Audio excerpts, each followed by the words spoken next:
midday to 1 p.m.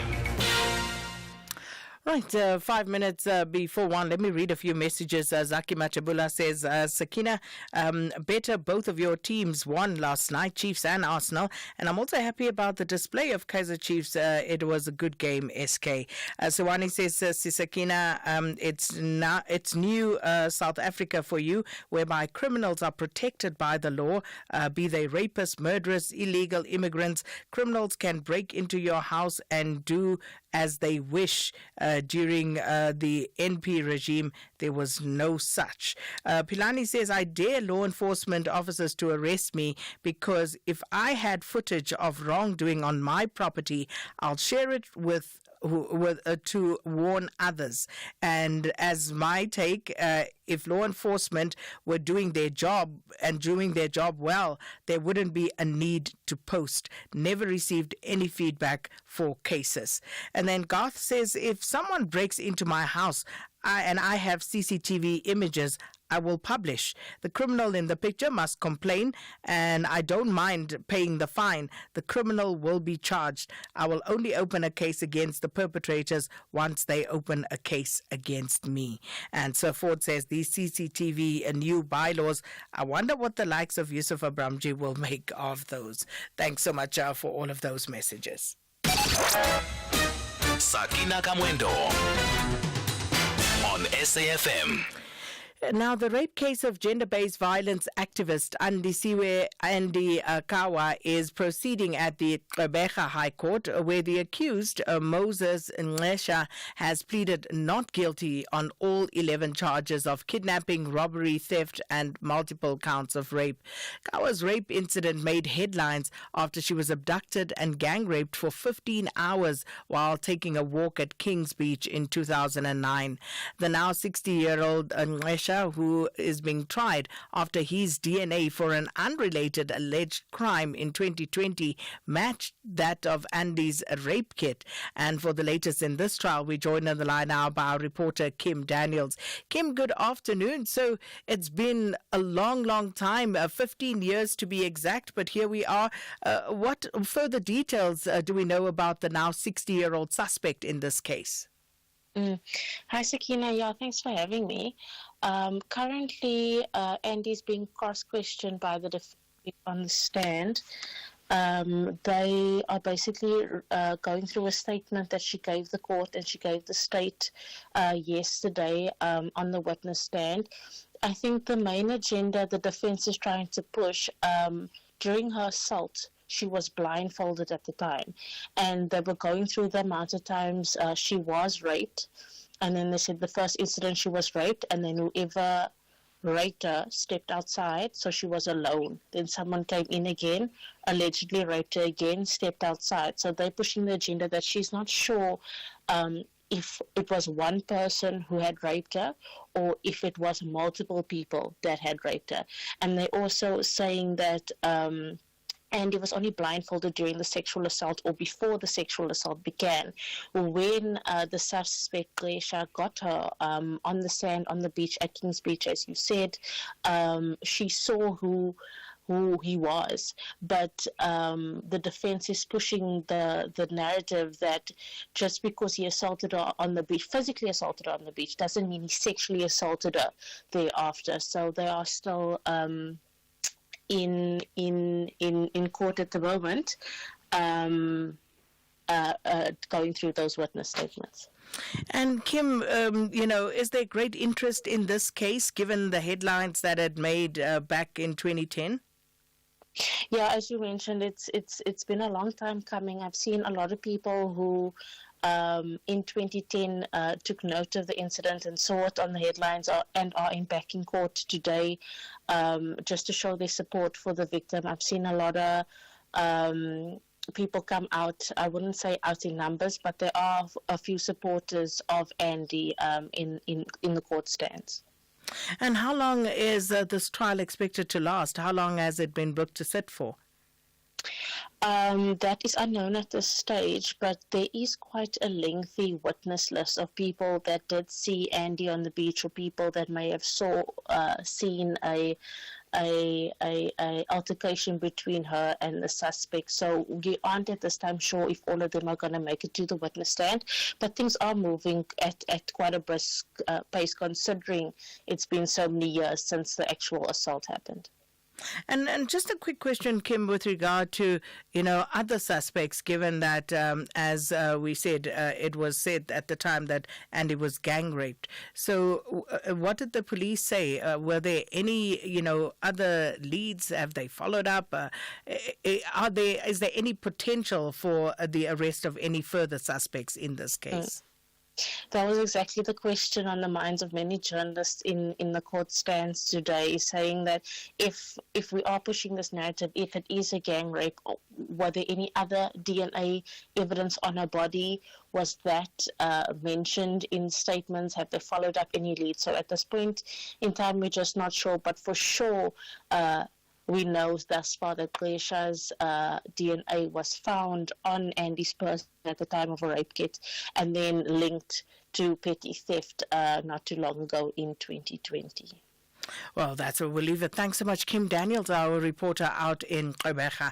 And that's all we have time for. Thanks so much, everybody, for tuning in. We'll do it again tomorrow. Utsile Sako standing by with your latest news.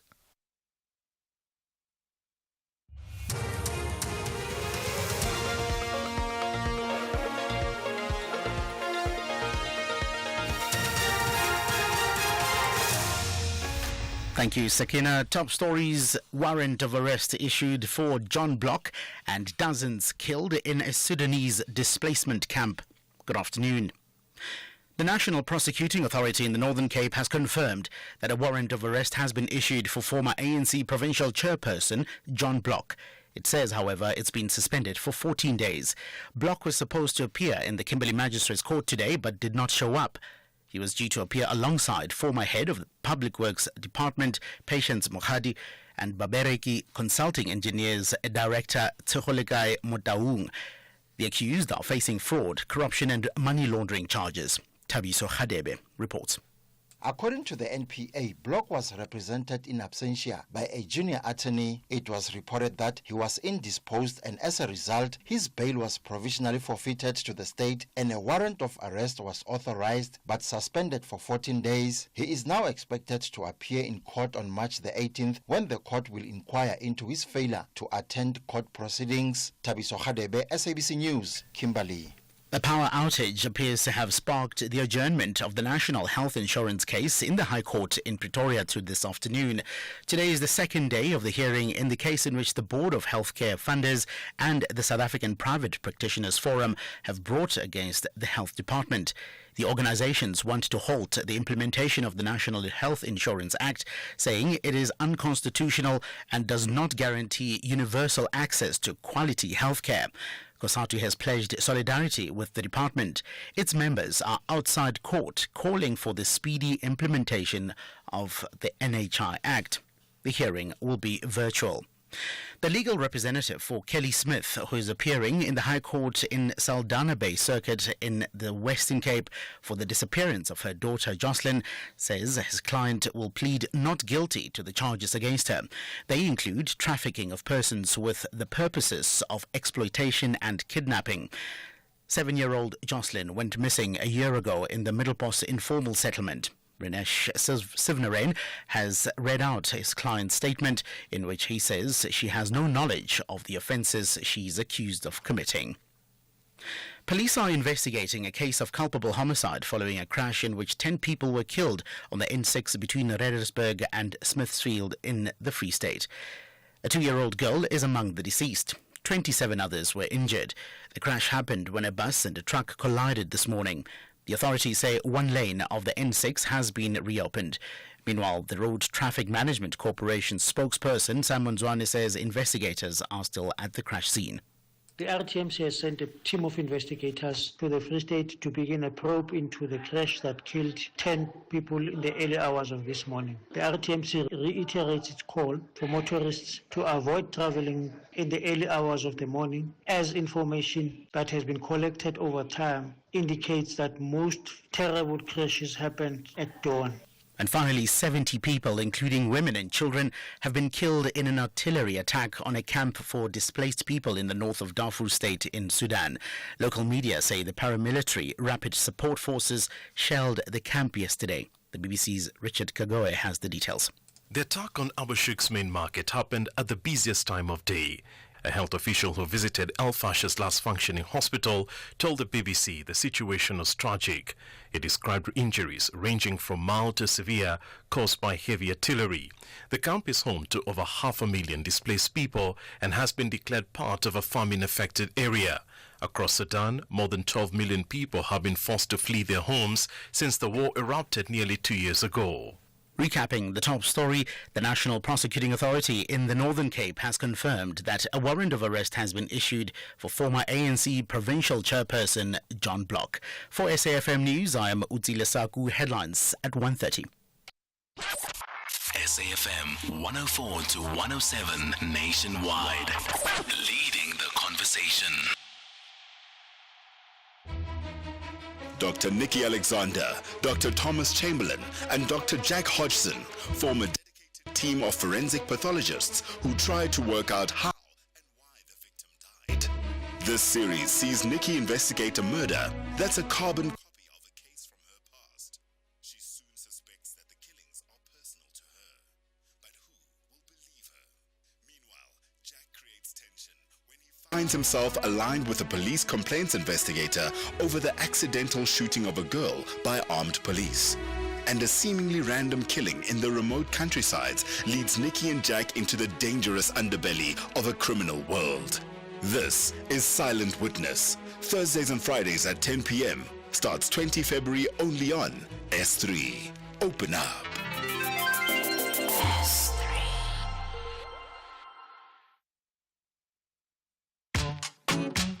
The Full Circle with Bridget Masinga, Monday to Friday, 1 to 3 p.m.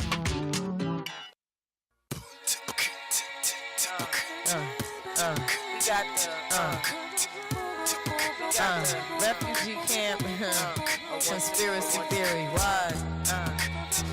Yeah, why?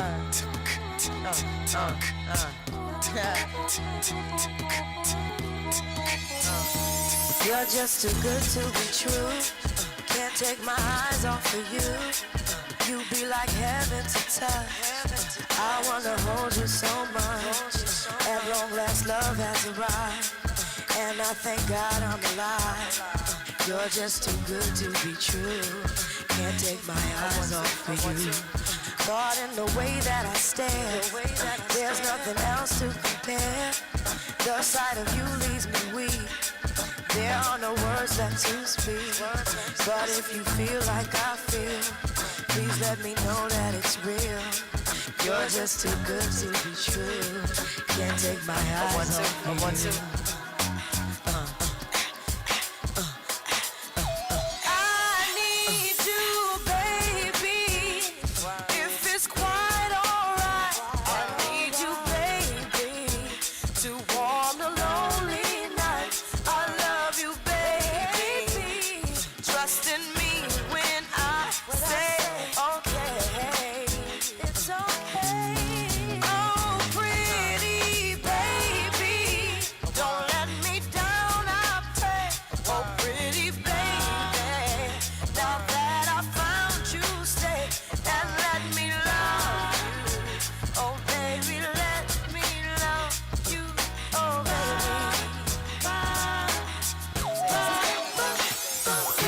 Too good to be true.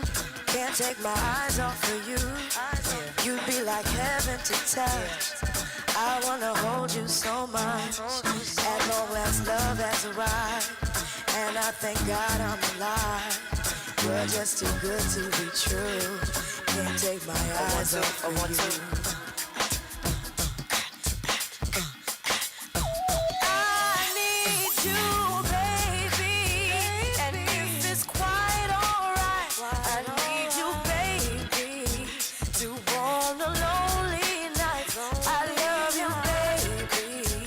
Trust in me when I say it's okay. Oh, pretty baby,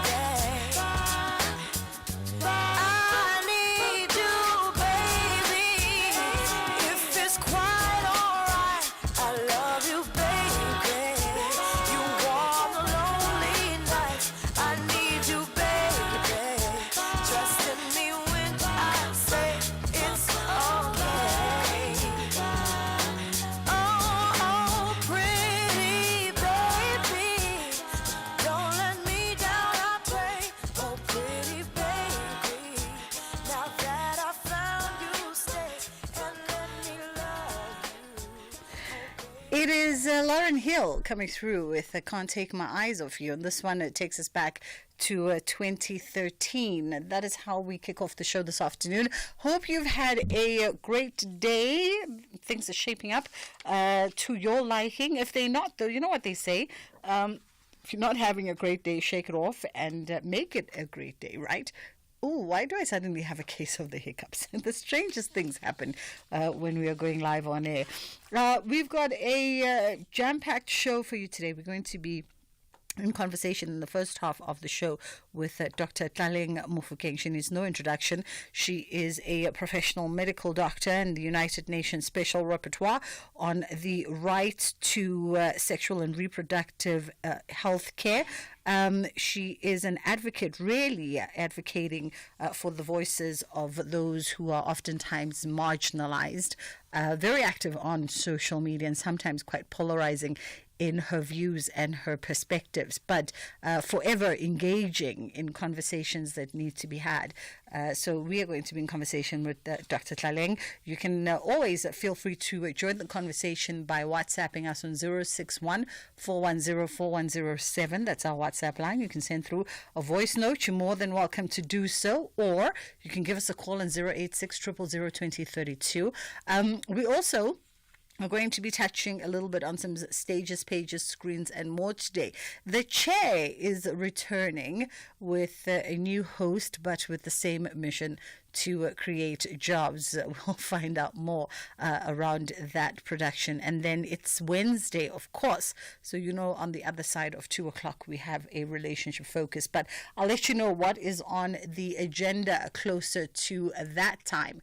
WhatsApp is 061 410 4107. We always prefer your WhatsApp voice notes as well, so then we don't coach you out of context. And 086 000 2032 is the number that you can call us on. Let's go on a quick break and then we'll be right back. The Full Circle with Bridget Masinga. Monday to Friday, 1 to 3 p.m. Alrighty, as we kick off the show today, we are in conversation with Dr. Tlaleng Mofokeng, who is a professional medical doctor and the United Nations Special Rapporteur on the right to health care. And she joins us today from her very, very busy schedule. How are you doing this afternoon, Doc? Great. How are you doing? I'm fantastic. Thank you so much for the time. We appreciate it because we know how hectically busy you are. You got a lot of balls up in the air doing impactful work. So we do appreciate that you've carved out some time for us to be in conversation today. And I guess, let me start on a lighter note because we were talking with my team and they were like, perhaps she laughs. And they were like, perhaps we should introduce Dr. Tlaleng to our audiences. And I thought, is there anybody in the world who does not know Dr. Tlaleng? I mean, can we find anybody who has not somehow engaged with you, you're engaged with your advocacy, engaged with your personality, who just has no clue as to who this dynamite doctor shaking the world is? Well, because I mind my own business and I stay home all the time. So, of course, some people don't know me. And it's such a relief, I can tell you. What a wowzer. I beg to differ. You're a qualified medical professional, and you're also quite the advocate for, sexual and reproductive health for marginalized and discriminated communities worldwide.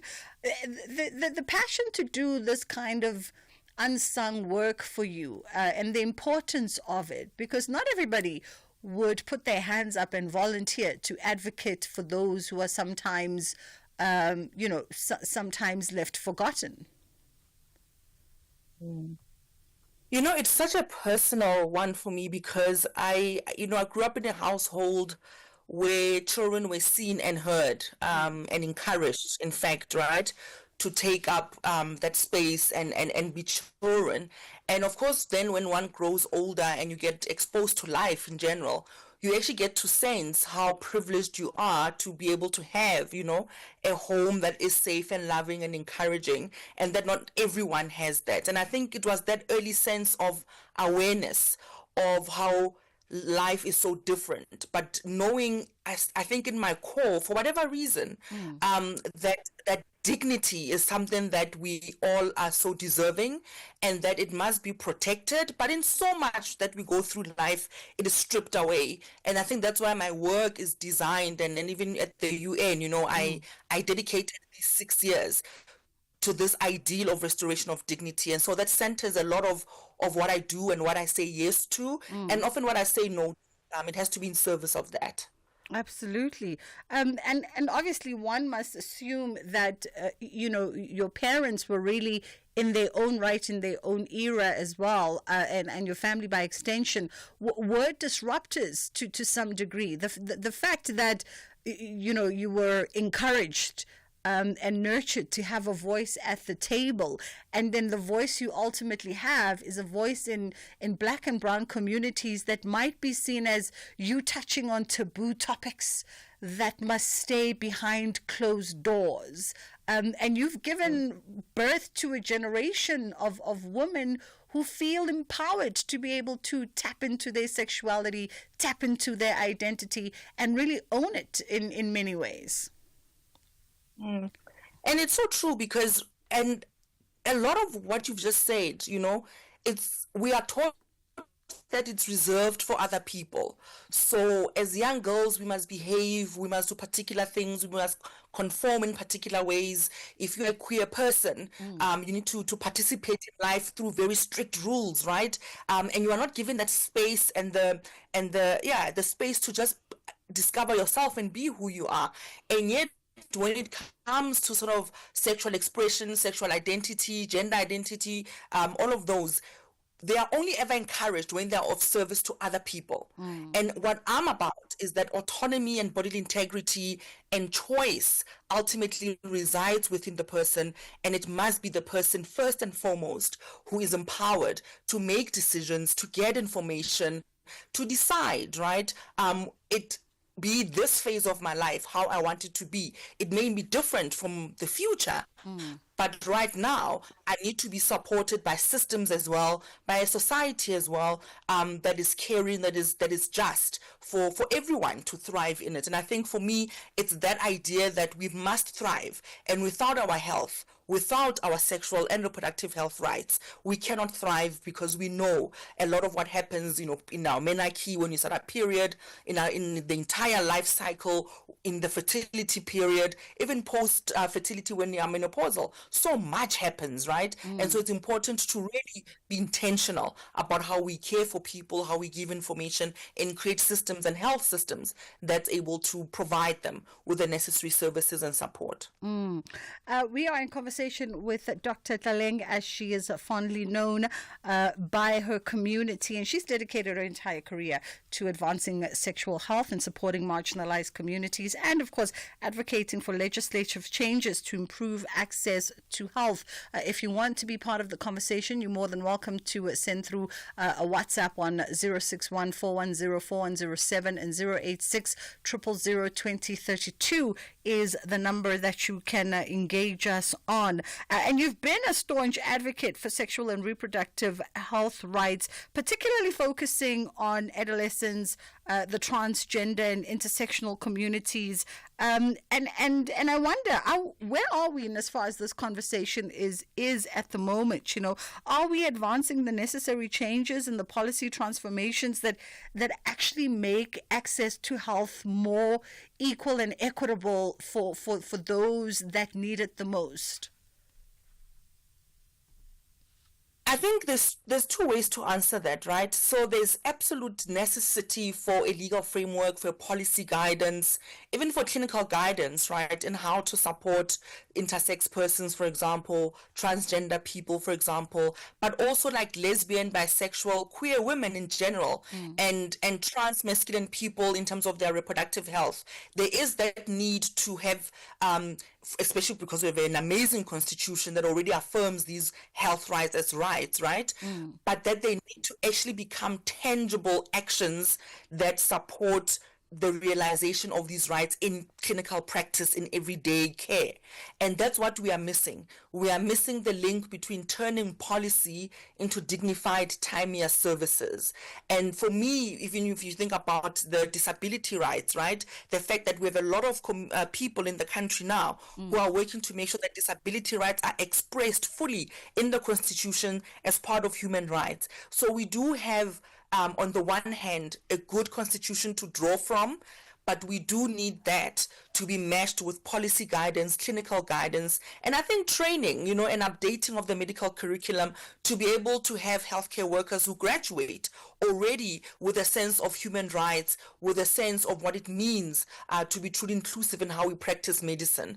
And so it's very important for me, and I do this all over the world, where when I go on missions to assess the state of the right to health in various countries in the world for the UN, is to actually look at to what extent do those policies and the vision and the budgets actually turn into tangible rights and care for people. And there's often that disconnect, between what policymakers and elected leaders and what they do versus how people feel about the healthcare system. So how do we begin to get that right then? Because from what I'm sensing, it's not a uniquely South African fail.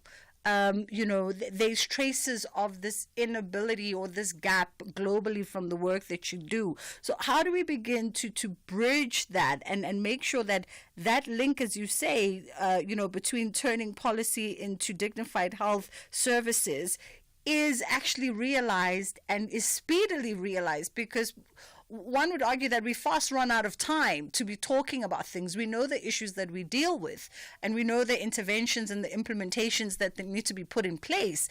And so things just need to be actioned at this point.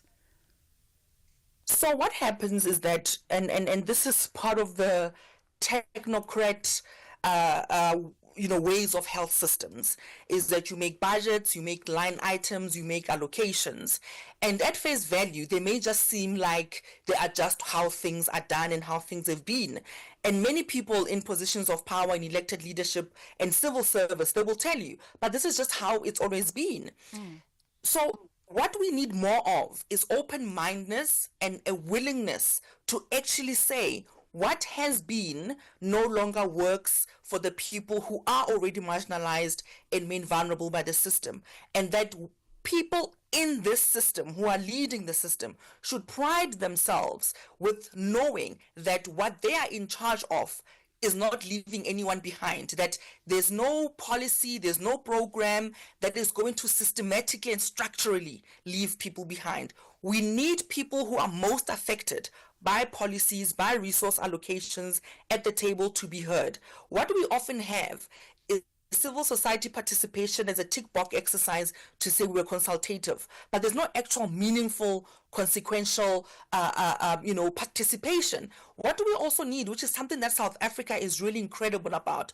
We have really groundbreaking research on policy, on legal frameworks, on clinical guidelines, on health systems. We need that research to be able to influence the direction in resource allocation and where resources have been lacking, to then also receive some support. What we don't have is an agile health system. Our health system is very rigid, and it only offers minimal points of entry and engagement, and it's often a combative exercise. So we need to move away from having combativeness in the health system and realize, for example, I give this to my colleagues all the time. I said, as doctors, first and foremost, you are very respected in your communities and by your patients.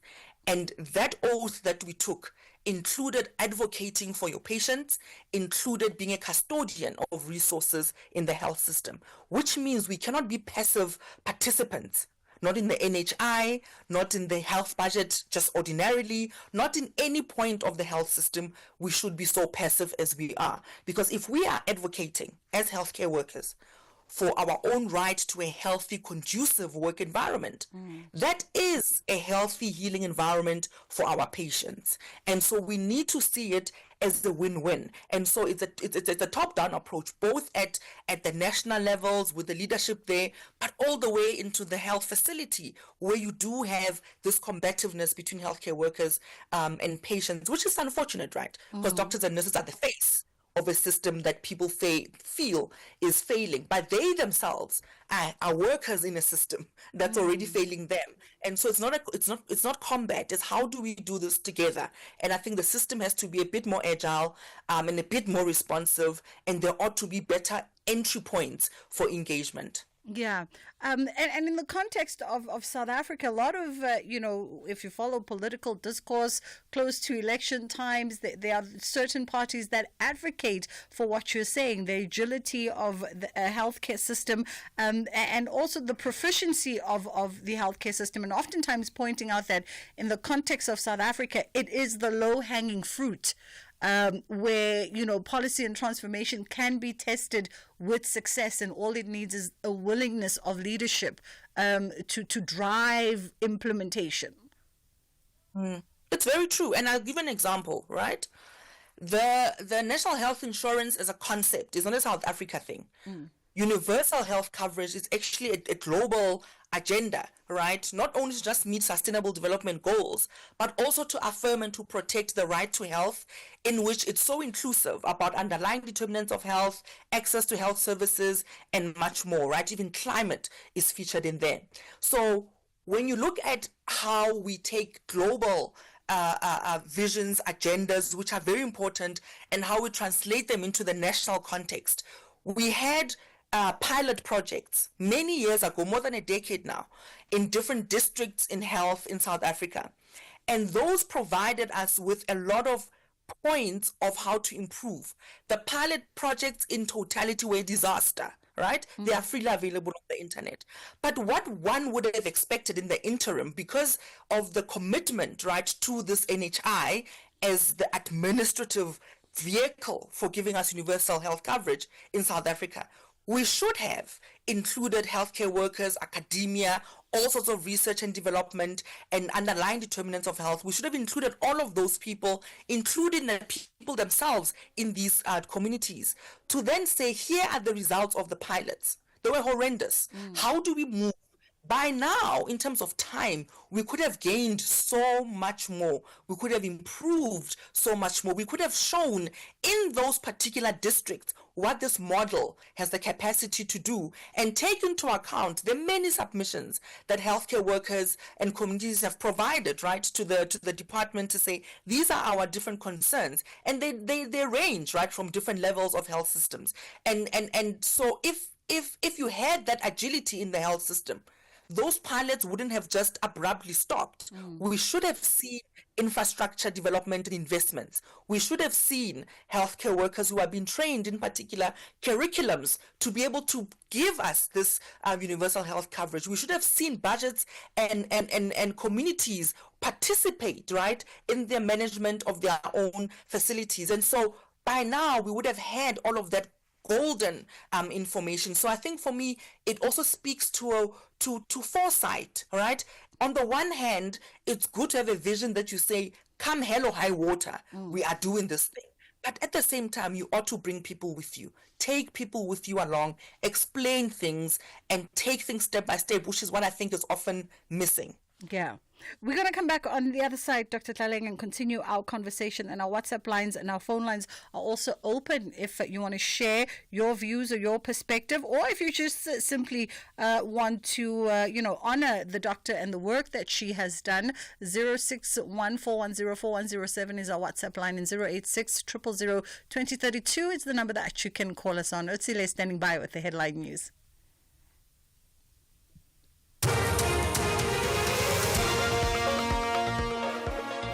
And in the headlines, Eskom and the Mfuleni local municipality in Gauteng have urged residents of the municipal area to comply with the court order to pay for electricity directly to Eskom. The National Prosecuting Authority in the Northern Cape has confirmed that a warrant of arrest has been issued for former ANC provincial chairperson John Block. It says, however, it's been suspended for 14 days. And the authorities in the Indian capital, Delhi, have promised to clear one of the city's largest rubbish piles trials by next year as part of the plan to rid the skyline of unsightly landfill sites. Details at 2 o'clock. It was all good just a week ago. Life was smooth. I was paying almost nothing for electricity tokens. All that changed when I was given a big fine for buying illegal electricity tokens from illegal vendors and my neighbor for tampering with his meter. Now, I might go to jail when all I had to do was register for free basic electricity at my local municipality since I'm unemployed. Ungathatha ama chance. Buy electricity legally. Report illegal electricity token sales in your area and meter tampering to Eskom on 0800 11 27 22. It's time to shine for young athletes across South Africa. From thrilling football and rugby matches to intense netball games. Experience the passion and prowess of Mzansi's finest young sports stars. Super Sports Schools and SABC Plus bring you the specially curated channel dedicated entirely to school and youth sports. Join us as we celebrate their achievements and bring the excitement right to your screens. This is your chance to support the future of South African sports. The Super Sports Schools channel on SABC Plus, where every game is a home game. Don't miss a moment. Download the SABC Plus app today. Available on iOS, Google, and Smart TV. Or visit sabc-plus.com to start streaming. Super Sports Schools on SABC Plus. All the sport you care about most. Now streaming wherever you are. Let's have the conversation. WhatsApp voice notes on 0614 104 107. Dr. Mofokeng is not just a national treasure, she's an international treasure. Please continue standing up for social justice, advocating for the rights of women and against the reproductive genocide faced by Palestinians in Gaza. Viva Dr. T. Salim Valley, Johannesburg. Afternoon. I would like to commend the doctor, the good doctor, for the good work that she's doing across the world and for the country at large. My question is, or rather, a question with the NHI that is being introduced into South Africa, and with the healthcare system that it is in the state that it is in right now, is it really going to benefit the public and both the healthcare workers in that regard? Alrighty, our lines are open on 061-410-4107. That's our WhatsApp line. And of course, you can always give us a shout on 086-000-2032. It is the Full Circle with myself, Bridget Masinga, on SAFM, leading the conversations that move the nation. And today we are in conversation with a dynamic individual, Dr. Taleng Mofokeng, who is a professional medical doctor and, of course, the United Nations Special Rapporteur on the right to health. Also a published author, by the way, is the good doctor. So she's a multifaceted individual, as the kids would say in this day and age. And if you want to be in conversation with us, you are more than welcome to do so. Doc, let's take it from, firstly, it's always good to get your flowers whilst you can still smell them and enjoy them, for all of the tireless work that you do, advocating for those who cannot advocate for themselves, and really standing in your power and your bravery, which is something a lot of us cannot do. And then, of course, the question to you was around the NHI bill and whether or not the healthcare system, as it stands in its current state, would it see the NHI being beneficial?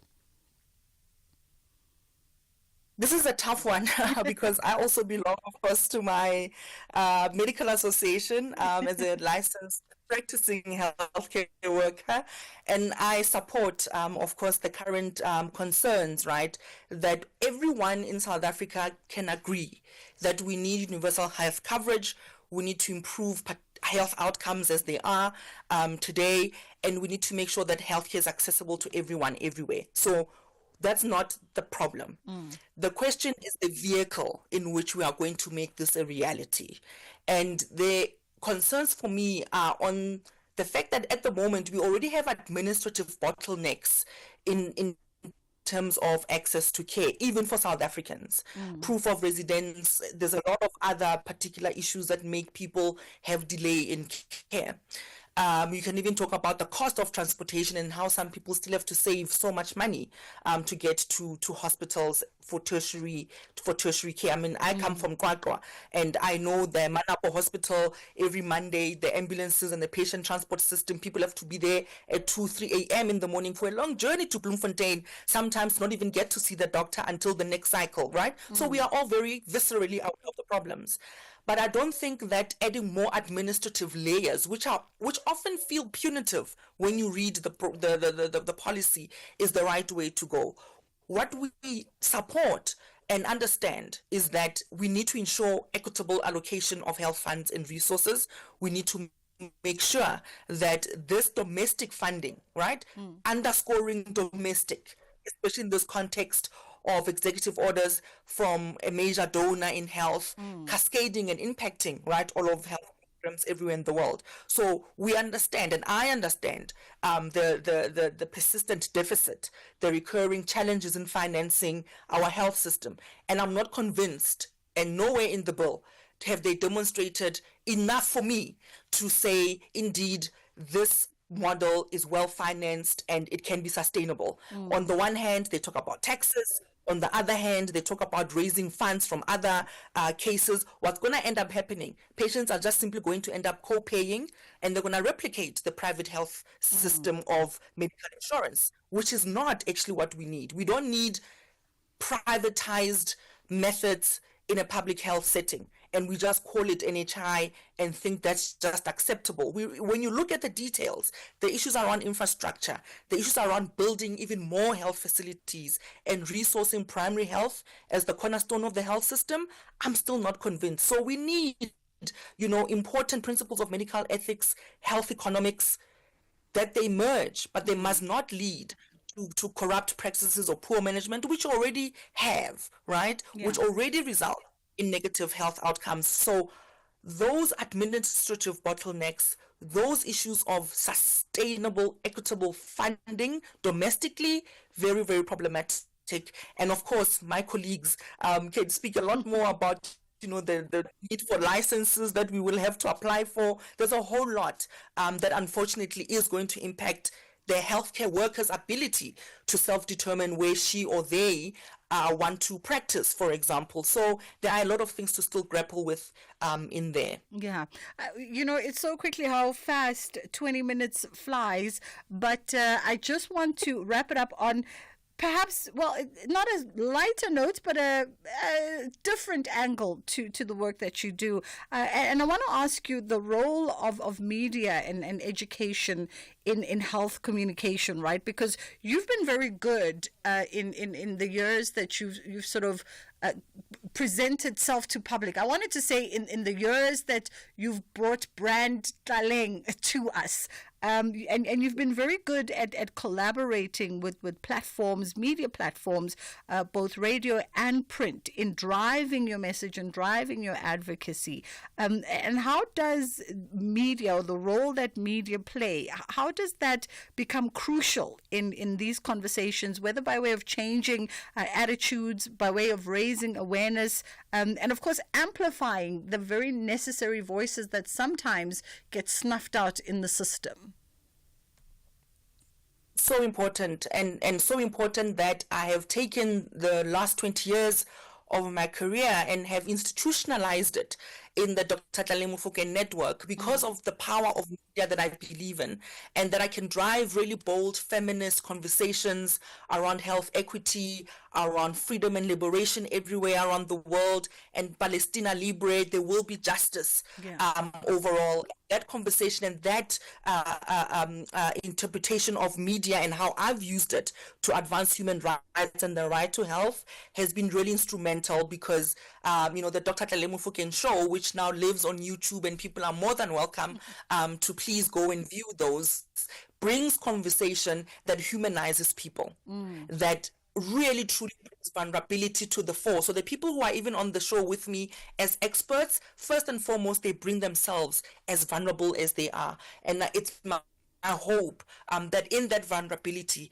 people feel less alone, but they also feel empowered by the information that we give to take little steps, even if they are individual steps, because sometimes self-preservation is important before you can save your community. It's also valid and it's important, but ultimately is that we are all seen, we are all important, and that we feel dignified and that we are humanized. And I think that's what it is, making the invisible visible. Yeah, we love the work that you do. We appreciate you as a human being.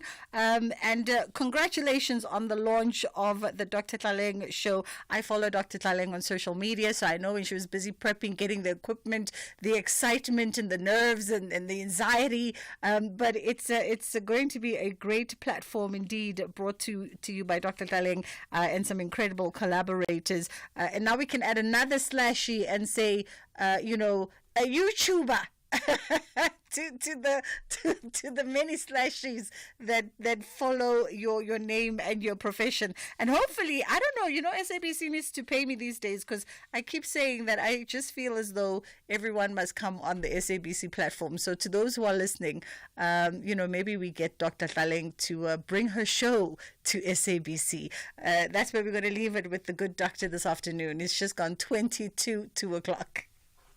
Are you looking for the best spectacle and sunglass deal? With Specsavers buy one get one offer, you get great value for money. You know you can trust us with over 350 stores nationwide. Get a free pair of branded prescription sunglasses up to 3,200 Rand when you purchase a comprehensive eye test and spectacle frame with lenses on your first pair. Choose from top brands like Police, Hugo, Tommy Hilfiger, Carolina Herrera, and more. There really is no reason to go anywhere else. Affordable eye care, Specsavers. T's and C's apply. The pressure is mounting in the second half of the league. Both SC Freiburg and RB Leipzig refuse to bow. They want to triumph to protect their top half positions. This is the Bundesliga. Football as it's meant to be. Experience the German way of the beautiful game. Sporting Club Freiburg versus RB Leipzig on Saturday, 8 March at 7:30 p.m. Live on SABC Sport on TTT Channel 4. Also available at your fingertips on SABC Plus and SABCSport.com. Proudly brought to you by SABC Sport. For the love of the game. So you've heard our insurance clients talking about all the money they saved when they switched. You've thought about getting a quote, but you're not sure if they could save you money on your car insurance or if it's worth the effort. Well, make today the day you get an OutSurance quote. SMS out to 30754. That's out to 30754. If OutSurance can't beat your car insurance premium, ask them for 500 Rand cash. And make that 1,500 Rand cash if you've been claim-free and with the same insurer for 3 years. Monthly savings on your car insurance or cash in your pocket. Either way, you're a winner, like Tulani. Fast, helpful, efficient, everything was so smooth. I saved 530 bucks. Make today the day you switch and save. SMS out to 30754. That's out to 30754. With OutSurance, you always get something out. A licensed insurer and FSP. T's and C's online. You're listening to Bridget Masinga on SAFM. Alrighty, we are talking the new season of The Chair, which is also returning with a new host. And we're going to be in conversation now with Madeline Smith, who's the resident human resources representative. How are you doing this afternoon, Madeline? Jed, how are you? I'm good, thank you. Okay, let's get some background and some context, because this is the second season, from what I understand, of The Chair, which is going to be airing on S1, SABC1. Give us a bit of a snapshot of the show. Awesome. Yes, we are really excited. Premiering today is the second season, first episode. The Chair is an incredible program powered by SABC Education, where in each episode there is one job and 3 hopeful unemployed candidates that go through a vigorous interview process. And at the end of the episode, one person walks away with this job. So in a nutshell, this is what the viewers can expect over a 52-season series. So it will be for a whole year, and every Wednesday, 1 or 2 lucky people actually end up fighting unemployment. Tell me, Madeline, by way of, because is it a sort of a meeting of the apprentice meets the den by way of concept? Absolutely. So each of these hopeful candidates gets shortlisted before the program airs. A company comes to the program with a vacancy that they are employing for. Okay. We go through a vigorous shortlisting process by screening applicants as we would for a normal job in a recruitment space. Mm-hmm. These 3 candidates then meet their employers, so 2 of the employers and myself on a panel, and we then ask them questions. They have an option to ask questions themselves. We put them through a task so we can see whether they are able to do some on-the-job kind of skills. And then, of course, they also get an option or an opportunity whereby they get to pitch themselves to the employer and really sell themselves with a 1-minute elevator pitch about why they should be the employee of choice. And then the panel deliberates and has a discussion, and at the end of the show, then ultimately hires their next employee. I see. All right. I mean, very interesting. It's entertainment, but it's also entertainment that, as you allude, that intervenes on a real social crisis in South Africa at the moment. Absolutely. Although the show is in a lifestyle setting, it's also very educational. So when somebody watches the show, I've got a saying that says a person learns from another person's experience. Mm. And that's really what the show is about. So if you as a viewer are tapping in, you can learn from the mistakes that some of these candidates made during the interview process, or perhaps learn from how they did really well in the interview process. So watching the show is really arming you with what you need to go and nail your next job interview. Yeah. And what kind of sectors, and I can imagine it would be probably a whole host of, considering that it's a full season, a 52-week run, the kind of sectors that have sort of shown an interest in collaborating with the production and using what is essentially an innovative way of recruiting. Absolutely. We've been so fortunate to have companies from both the public and the private sector who have been on the show. And as you said, we have had a variety of so many sectors. We've had artisans, we've had electricals, from construction all the way to retail, all the way to even real estate. So it's so broad, and that's what makes the show amazing, is that there is space for everybody, and anybody that is actually willing to be on the show should contact us, because we are still looking for employers that we are going to be filming the next block with. Yeah. Are you putting some kind of prerequisite for the prospective employers by way of maybe just some things that they need to bring to the table? I'm thinking the conversation is oftentimes around how do we get youth into sustainable jobs, so not just 3-month internships, but into real impactful, sustainable jobs that make a difference a year or two, in order to really be able to double back and say that programming like this and partnership like this have made a lasting impact. Absolutely. So we have actually allocated a couple of episodes to internships, because it is a real opportunity for the youth to learn on the job. So we wanted to showcase what is an internship and how that would go about. But we are asking companies mostly to come with a job, a permanent position. Obviously, in the recruitment and the HR space, there is the probation period and there is the first 3 months. And it is ultimately up to the employee to ensure that he pulls over that probation period for it to be a full-time job. But it is a broad spectrum from learnerships to internships and to full-time employment. However, not that we are focusing, because we really are opening the door for anybody who is hiring in our country to be on the show, but we are looking for youth. We want to be able to empower the youth and get them into the boardrooms, get them behind desks. So we're looking for businesses that are hiring sort of entry-level, mid-level positions and not necessarily the CEO. I mean, definitely sounds interesting indeed. And I think for our listeners that are hearing our conversation right now, they might be thinking, okay, what kind of criteria me as a prospective employee and, applicant to be a guest on the show, what would I need to answer to? Like, where do we get that information? Okay, fantastic. That's a really great question. So we are going to be putting all of the jobs that we will be filming next onto our social media. So it's super important for them to keep an eye out on our Facebooks, our Instagram. We are at The Chair SABC1. They can apply. All of the details will be on the post. So if we are looking for a receptionist, there will be a minimum criteria for that position that they would need to apply for and then send their resume through. But nothing stops them from taking a leap of faith and emailing their resume to us at info@thechair.sabc1.co.za. Tell us in the subject line, what job are you able to do?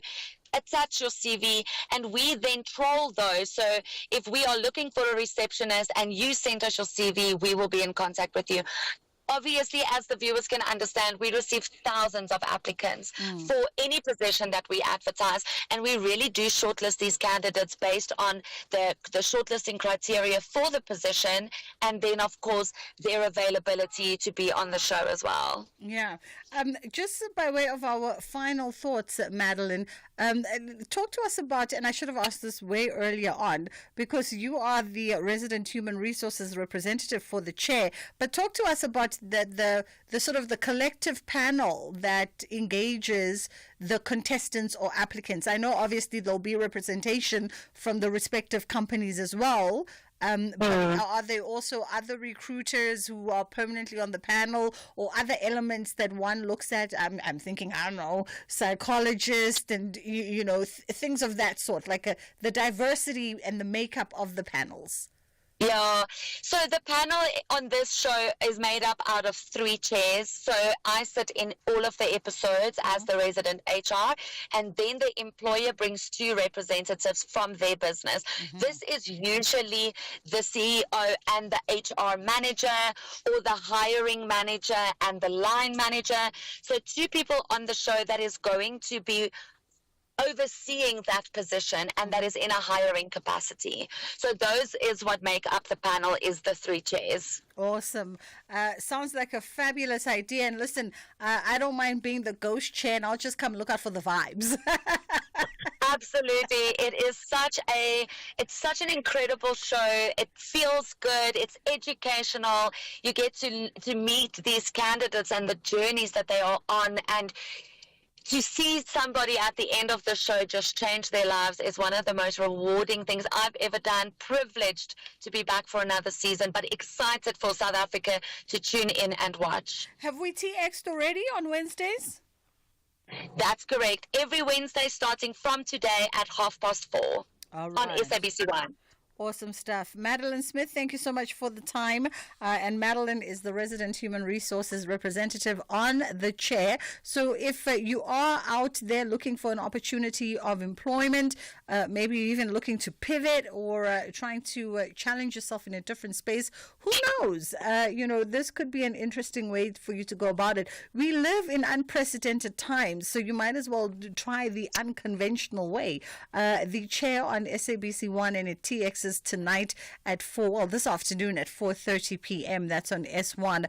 You definitely don't want to miss it. And as Madeline said, they're still going to be shooting because the season is running for 52 weeks. So they've got to shoot for a full year, which means there's still opportunity for you, and you can go troll their social media platforms on at the Chair SABC1 in order to see all the relevant posts as and when the different job opportunities come through.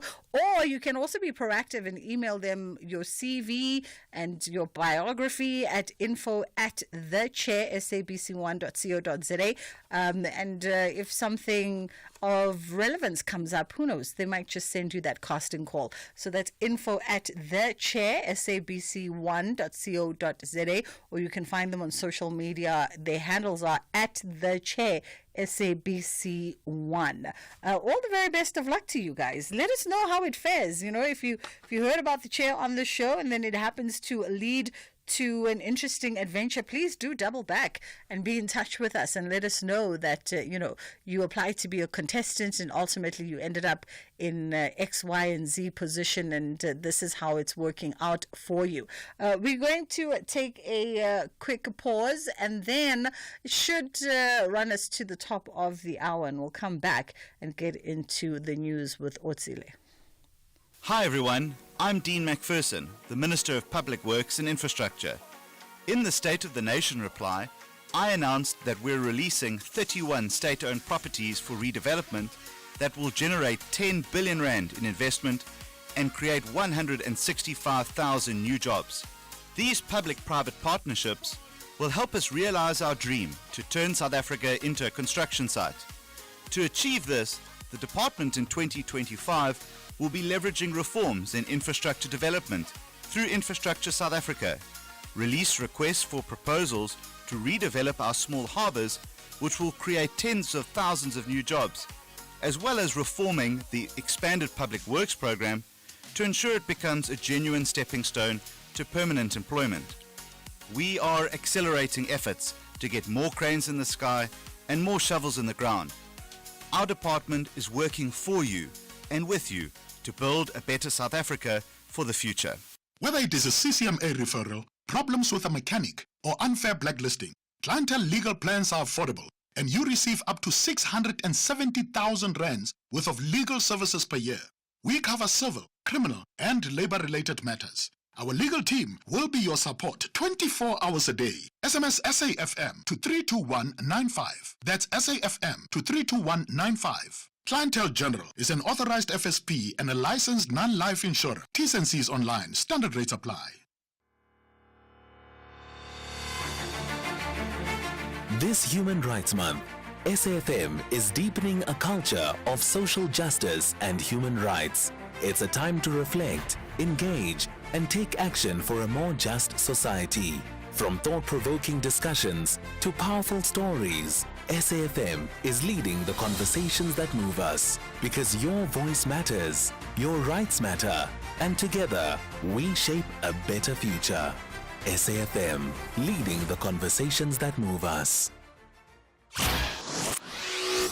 Tulasizwe Simelane on SAFM. What's the level of compliance among traditional healers with these requirements for registration, the keeping of detailed, logbooks and the likes that have come about over the years? Are traditional healers complying? I will not say that we are complying in terms of the law itself, because there's no regulations in the traditional space. But therefore, we are not comfortable with the approach that they are coming to us. Remember that the problem that we are not complying is that the council or the government itself, allow me to say even the minister of health, they are bringing people who don't have edification when it comes to this system or this calling, so that they can put laws to us. That's Ntsikelelo Kolosa from Ikwelo Healers Collective. This is SAFM. Missed it? Find the podcast at safm.co.za. Top Sport with Michael Abramson. Sepang Malwane from Soccer Laduma. If you look at it, Sundowns are signing players left, right and centre. They've signed a Bafana International today, just strengthening their strike force. Pirates have made very, very few signings. Is that going to be the difference at the end of the day, just squad depth and squad strength? I think so. I mean, not everybody can do what Sundowns does, and they go into the market and add the quality that they add. But what I like about them is that they add the quality that they know that they're going to use, and it's going to add quality. I mean, Motiba is a different type of striker than what they already have, and that allows them to play a different type of style when required, and maybe that's what they're going to need in the CAF Champions League. But I still feel personally Orlando Pirates made a mistake by not going into the market. Yeah. In January. Top Sport on SAFM.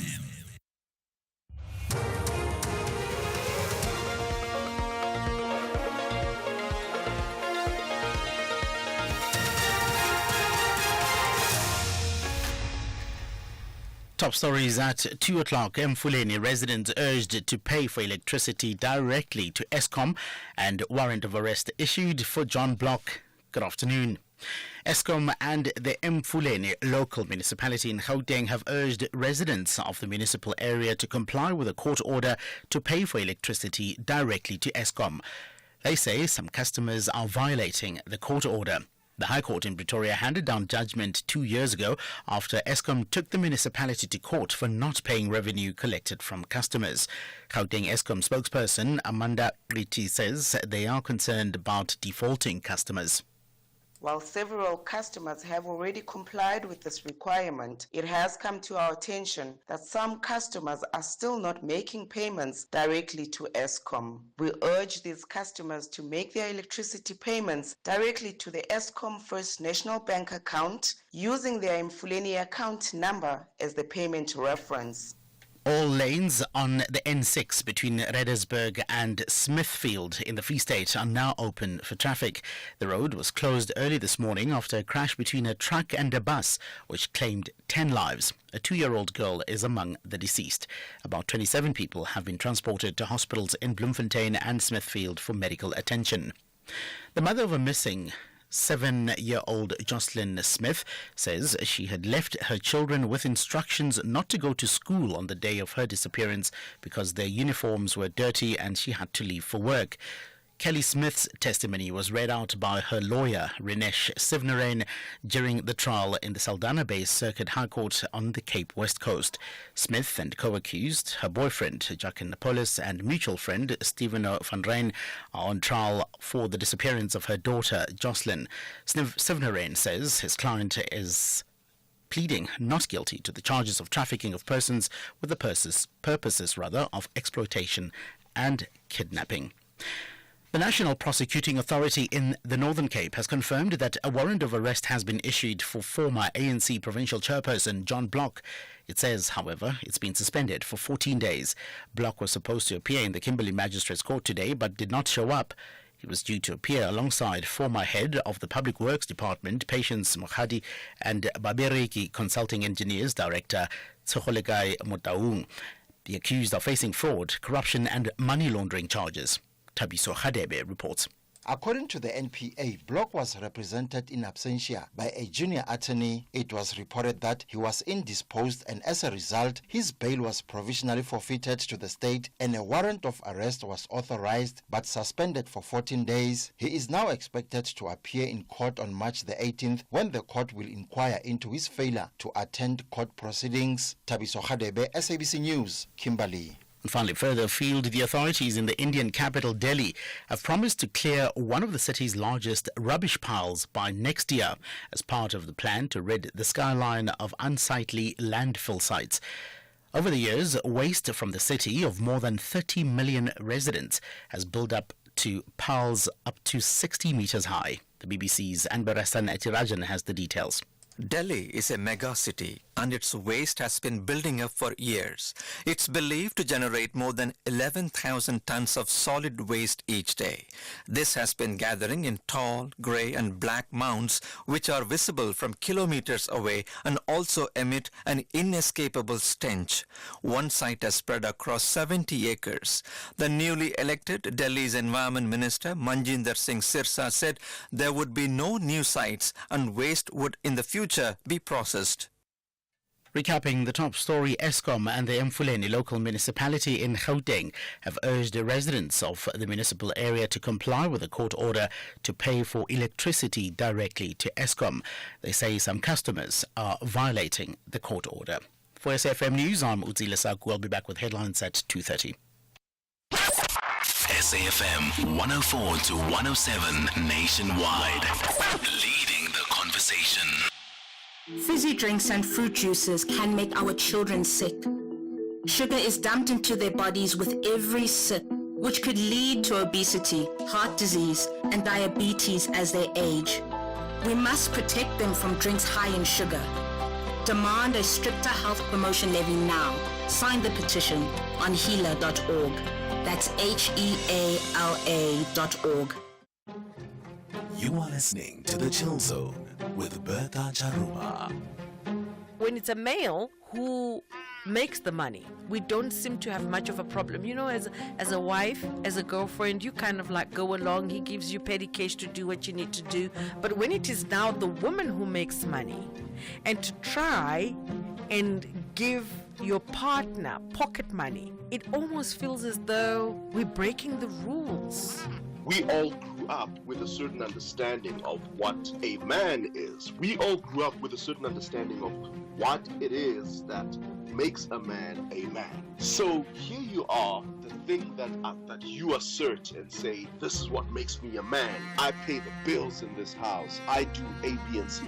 All of a sudden, you can't do that. You are no longer that guy. Our relationship coach and author, Linda Yende.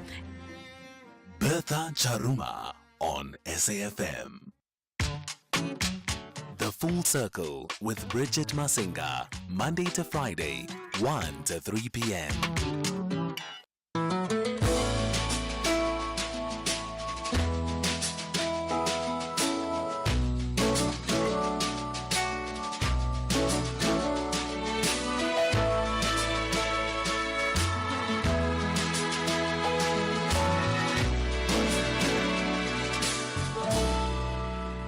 I wake up, I see you as you leave. I feel it, I see it as you leave.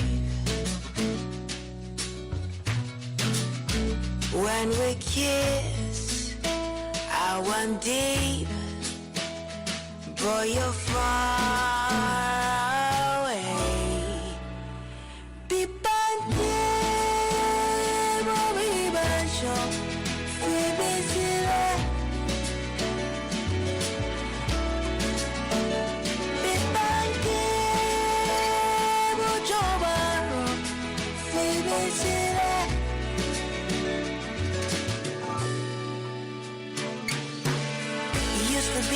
Everything, treated me like I was a queen. What spell did it cast on me? Or was it a make-believe? You say, girl, never be afraid of ever loving me. Those words I hung on to. Oh God, I was a fool. You became my bad habit, keeping up appearances so you could notice. When you suddenly pick the things and left the keys, that's crazy.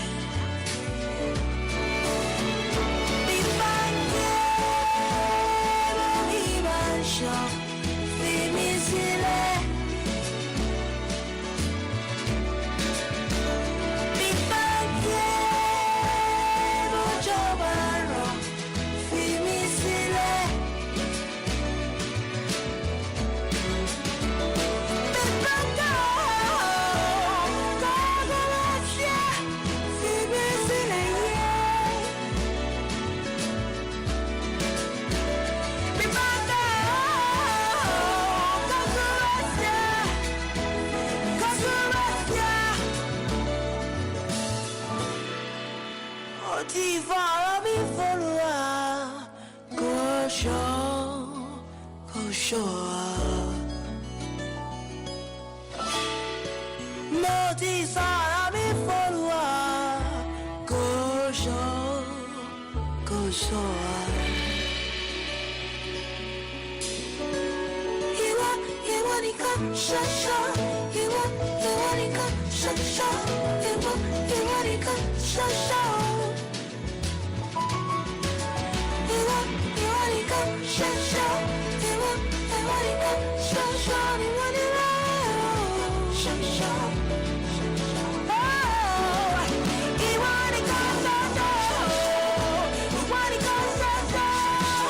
Iwanika Shasha when I'm crying, when I'm dying, just let me alone. I don't know your river, I don't wanna fall. Just let me alone, leave me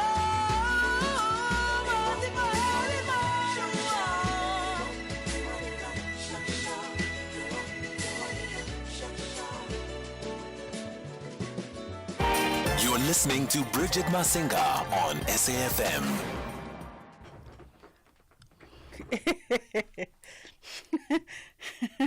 You know, Patrick, our listeners are going to wonder why I come on the air laughing all the time. It just depends which tech producer I work with, which technician I work with, because they've got tricks. They've got tricks, these ones, you know. They're always trying to catch me off guard, especially Patrick. It doesn't even wait for me to settle in before he switches the mic on, and then he wants to look all innocent. That was Asa's Bibanke coming through, and this was released back in 2007 from her self-titled album, Asa, bringing us to 10 past 2 o'clock on the show. And by the way, I wanted to also remind you that the G20 Anti-Corruption Working Group, the technical meeting has kicked off in the Western Cape, and it kicked off on the 3rd of March, and it wraps up today, in fact, where global leaders are convening to tackle critical anti-corruption strategies. And discussions will focus on 3 key areas, from strengthening public sector integrity, enhancing asset recovery, and promoting inclusive participation. And the meeting marks a key step towards global accountability. This was a message by the Department of Public Service and Administration. Whether we are at the workplace, within communities, at school, or with our friends and family, we all need to demonstrate the kind of responsibility that we would like to see in our country's future. SAFM commemorates Human Rights Month. The Full Circle with Bridget Masinga, Monday to Friday, 1 to 3 p.m. You know, Patrick, the way you guys always make me laugh when we are in those little breaks, that I went to my doctor recently, and his receptionist was saying, "You're always laughing on the air. You're always so happy on the air." I'm just like, it's my team. It's a catch-22 though, because it means if we're having a bad day here, you can also pick it up that today they're having a bad day. We're going to get into a conversation now where it's Wednesday. So on Wednesday, normally after 2, we talk relationships, right? They decided, when I say them, I mean my producers, they decided today that they're going to do something a little bit off angle, and we're going to talk around just the warnings in as far as the surge in romance scams is in South Africa. And criminals are using new tools now to lure you in to these romance scams. And a lot of women are falling target, right? A lot of women are falling target. And it's really, really concerning. And now you throw in the element of AI to it.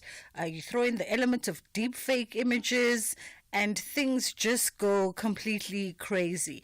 And criminals are really just preying on the vulnerable and those who are trusting, and old mamas are falling victim to these things. Someone said actually that if you have an elderly parent or a grandparent that is active on social media and even platforms like WhatsApp. And we know old people like to be on TikTok and Facebook and all these places that from time to time you must just take their phone and have a look and see what's going on. So we've got Nazia Karim, who's the head of product development at the Southern African Fraud Prevention Services. How are you doing this afternoon, Nazim? Hi, Bridget. Nazia, how are you? Hi, Bridget. I'm good, thank you. Lovely to be on the show. Thank you so much for the time. We appreciate it. By the way, if you are listening to us we want to know, have you been scammed or do you know someone who was scammed, and what was the premise of the scam? Let's share this kind of information so we're all empowered.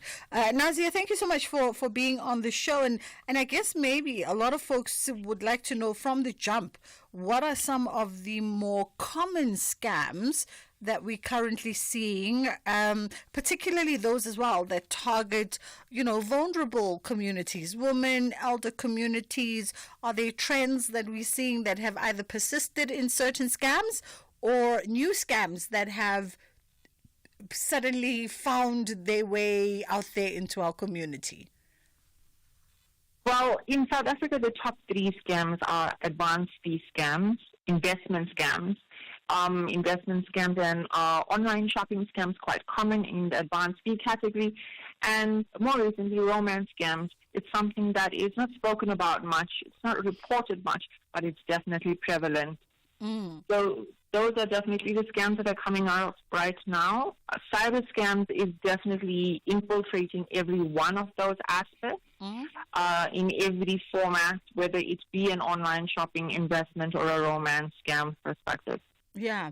And interesting, I can almost see the online shopping because we've engaged that for quite a while. I think a lot of folks know the things that they should be looking out for. I even think in the back of your mind, you somehow might even have the hairs raised when you know that with online shopping, right? Even to some degree with a little bit of investment at times, you'd be like, this is too good to be true. We share those stories, we share that information, but with the romance scams, because it's such a personal thing, I wonder, are people coming forward to share their experiences, particularly with organizations like yourselves and SAPS, just to bring more heightened awareness and for the purposes of also this data being collected? Well, it is definitely a sensitive scam. It's something that many people are emotionally hurt about. They may feel that they have had their dignity removed in such a scenario. So it does come where many of the incidents go underreported. Currently, only 20% of the incidents in total of all scams or fraud types are being reported to the police. So you can see it's a very small percentage of that itself. But yes, people are coming forward. People brave enough to come and talk about what's going on to help us identify the syndicates and scammers in these scenarios are coming forward, and they are telling us their horror stories, and some of them are really frightening. Yeah. And the frightening part for me sometimes when I hear these stories is how these fraudsters are actually so committed for the long haul, right? Especially when we're talking relationship scams or, those interpersonal reliance scams. The fraudsters are committed to the long haul build up and building that relationship. And I think that probably also makes the work sort of double difficult for folks to come and report. You've been talking to this person for months on end, and you formed a bond with this person only for them to dupe you somewhere down the line. Yeah, unfortunately, that's a particular sore point. Many of the scammers use social engineering tactics to first scope out their targets.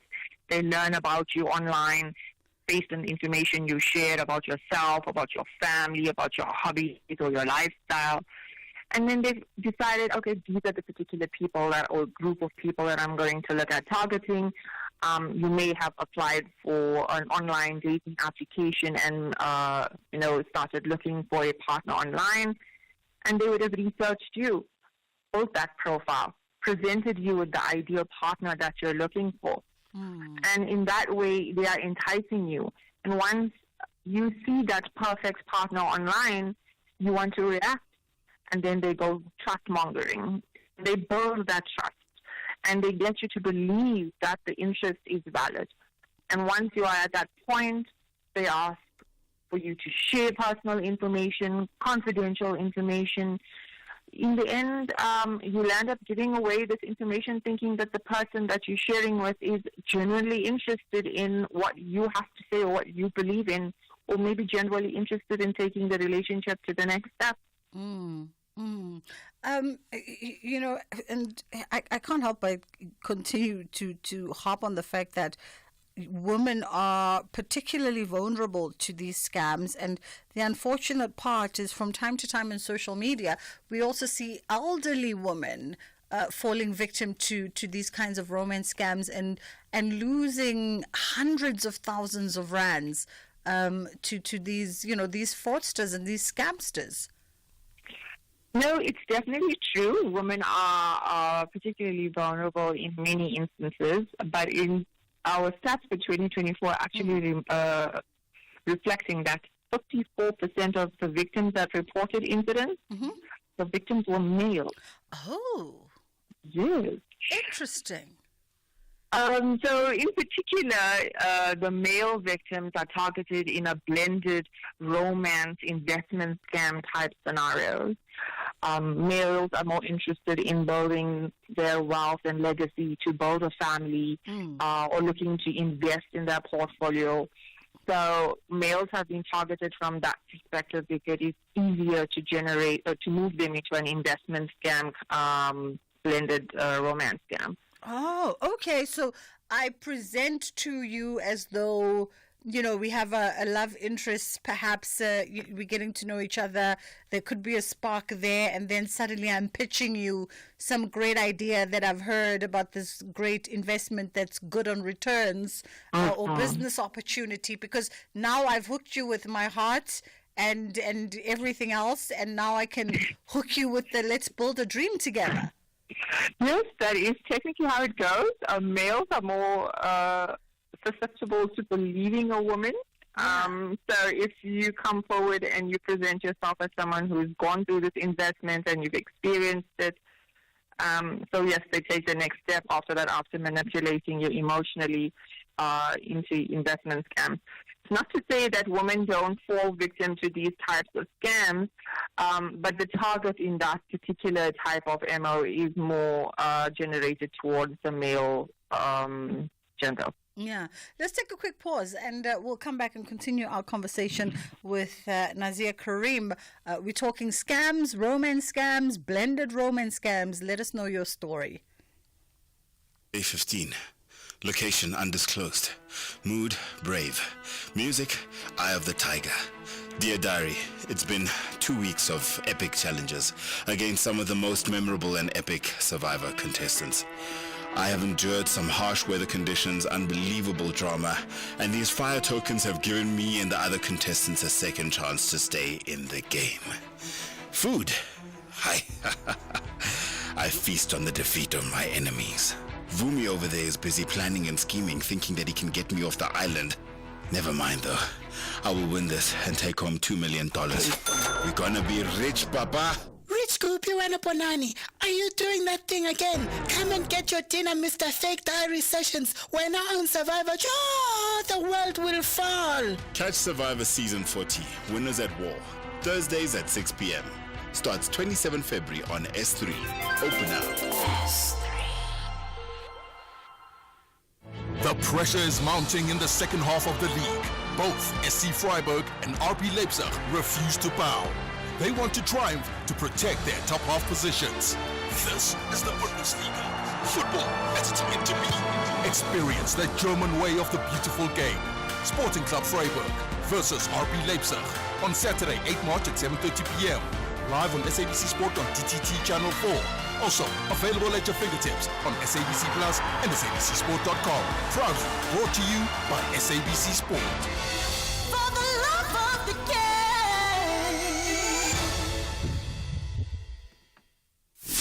game. Ashraf Garda on SAFM. Let's talk about three things. One, I think that's particularly important is your thoughts around cabinet ministers. What's the Action SA plan there? The first issue is that we have 43 deputy ministers. There's a provision in the Constitution, section number 93, where it says the President may appoint deputy ministers. It doesn't say the President must appoint. And our experience in Parliament is that deputy ministers are actually a waste of time. They have no constitutional provision for them. They never speak. They don't have authority to represent the minister. So they're actually superfluous. And we believe that we can save billions of rands annually by trimming down the cabinet. First of all, get rid of superfluous deputy ministers. Athol Trollip, Action SA's parliamentary leader. The National Pulse, weekdays, 3 to 6 p.m. The Full Circle with Bridget Masinga, Monday to Friday, 1 to 3 p.m. We're in conversation with Nazia Karim, who's the head of product development at the Southern African Fraud Prevention Service. And there's been a rise of scams targeting women, particularly in the realm of online romance. And this has, set a concerning trend. But interestingly enough, just before we went on the break, Nazia also told us that in their most recent data, 54%, and that's the data from 2024, it reflected that 54% of males reported being a victim of some kind of blended romance scam. And gentlemen, no doubt, I'm sure you also get scammed. I'm actually quite impressed by y'all and your willingness to come forward and share this, because oftentimes, more so than women, men just want to bury these hidden things, because how dare you be taken for a ride by some scammer, fraudster. What I also find interesting, Nazia, my producers were just sharing a story about, and to me this seems absurd, a story of a woman who fell in love with a gentleman online. He was overseas, said he was coming to South Africa. Chigi gets off the plane, calls the lady, says that he's been arrested because he's carrying too much cash into the country and he needs to get a lawyer. She then transfers 180,000 rand, selling her assets, and of course he disappears. It's I don't know what that speaks to. Does it speak to the sense of psychology where we are socially right now? And I know this is not the purview of the work that you do, but I'm just wondering but it forms part of maybe even casual conversations or professional conversations you've had with colleagues in the space, that, does it speak to the psyche of society at the moment, that we are just all in desperate need to be wanted and chosen, that it's so easy to be duped? Somebody asked me for 180,000 rand for a lawyer. Firstly, I'm like, what kind of lawyer do you have? Yes, no, unfortunately, right now there is a problem when it comes to society. I think right now we are all desperate, looking for that attention, looking for that need. And some people are actually taking it to the next step, the next level, not actually doing their due diligence, wanting to hope, wanting to believe that there is somebody out there that could, help them or work with them or do something that maybe is good. It's not necessarily a relationship that could have been abused, but maybe a good-hearted or good-willed person who just wanted to help somebody they thought was in distress. So it could be a portion of manipulation in terms of the way society is moving, especially seeing as how today online dating is common. Relationships are moving online. You meet somebody online before you decide you actually want to meet them in real life. You chat to them before you actually decide, okay, I want to see the person. You want to see a photo before you want to meet them. You basically want to decide if you want to be with the person before you actually sat down to have a proper, decent conversation with them. In the same instance, the scammers are using this psychological and emotional impacts that we're currently feeling to manipulate us into taking actions that we probably would never have thought ourselves doing before. You have to question what kind of situation are we currently sitting in that does facilitate these types of reactions. Absolutely. I want to just touch quickly as well on whether or not victims have recourse to recover their assets or their monies financially after being scammed. That's a toughie. I'm not a lawyer, so I can't give you legal advice. But what I can tell you is that when an instance does take place, if you do fall victim to a scam, it is very important for you to report the scam. And the first thing you should actually do is, if you were on an online dating application and you file victim, for example, or you chatted with someone on a WhatsApp application, for example, they may have shared with you links or photos or images. You may have downloaded an application onto your device. You need to change your passwords. You need to protect your device. You need to confirm that you've not been compromised, because they could have installed malware on your devices. It's now exposing you on a different level rather than just your emotional abuse or your money leaving your bank account. The people, the contacts on that device are now also becoming a target. Are you sharing explicit photos? Have you shared these explicit photos? These photos can then actually be used for black market pornography and also for extortion and sextortion. Yeah. So these are things that are actually becoming very prevalent. So you need to report it. That information that you report actually can be used for intelligence to help identify syndicates. It is difficult from a capacity perspective to investigate every single report that's made, but the intelligence used is definitely used to identify the syndicates, because the syndicate doesn't only perform one type of MO or modus operandi. They perform a few. So it could be a blended combination of romance, investment, online scams of every nature and kind. Yeah. And it could be your report that resulted in that syndicate being taken down. Yeah. Nazia, thank you so much for the time today. We fast run out of our data on our side. That was Nazia Karim, Head of Product Development at the Southern African Fraud Prevention Service. It's gone 1:30. Otsile is patiently standing by.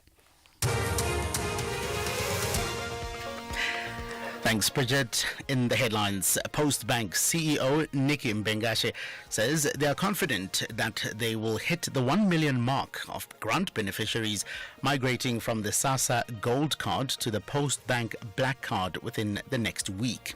Eskom and the Mfuleni local municipality in Gauteng have urged residents of the municipal area to comply with a court order to pay for electricity directly to Eskom. And China's leadership is meeting in Beijing to announce measures designed to restore faith in the country's economy. This as the country faces an escalating trade war with the US. I'll be back with a full bulletin at 3 o'clock.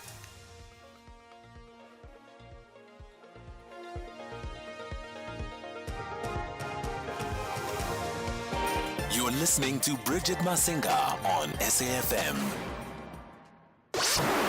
This program is brought to you by SABC Education, enriching minds, enriching lives.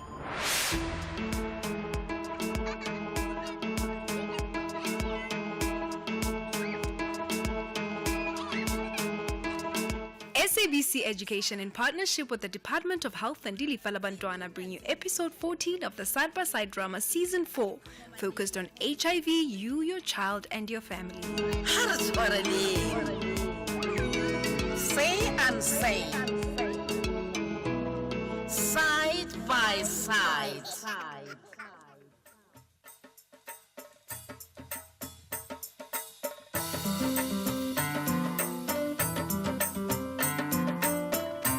Singama Africa, Kenya, you, Tina.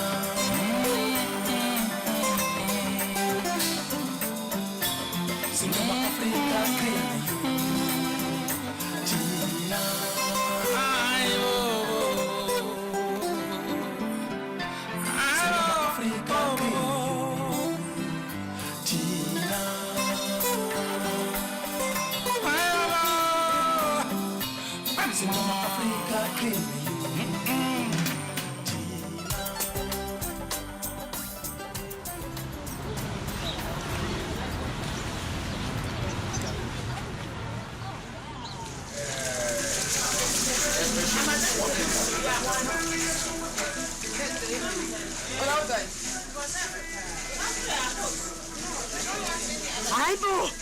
Look what the cat dragged in, Lupunzo. Hey, Sister Hi, Lupunzo. Hey, Kola. Long time no see, Bantu. I've been sick with the flu, Sis B. Okay, and did you go to the clinic like I suggested? I did. Okay, and? And it was just flu. I got the medication from your aunt, by the way. But the flu just doesn't want to seem to go away. Oh, shame. And you've lost some weight, Yazi. Hey, you must tell me what diet you are on right now. No! I'm not on a diet. I am not on a diet. I just haven't had much of an appetite these days. Okay, wait. Don't tell me. Are you on one of those fasting diets where you don't eat for like 16 hours or so? Oh, you're talking about intermittent fasting? No, I'm not doing that. Paula, when you have the time, can you please suggest a workout program for me? You know, because you're a gym freak and all that. Sure, but why don't you just speak to Upen? He's one of the trainers there. Okay, or you can do that, you know, since you know the program and you know him. Please, Paula. To be honest, I haven't been to the gym as of lately. Why not? Hey, Cuz! Sure, Hey, Cuz! sure. Sister, Lupumzo, I've got to run. I'll try and speak to Penny for you. Cuz, Bona, man, Cuz. Sure. How long are you going to be here? You've got customers waiting outside. Lupumzo, I've got to run. I'll speak to you. Go. You had the man, he was sick. No, but it's weird that he hasn't been to the gym. The gym is his life. He was sick. Shame on Bantu.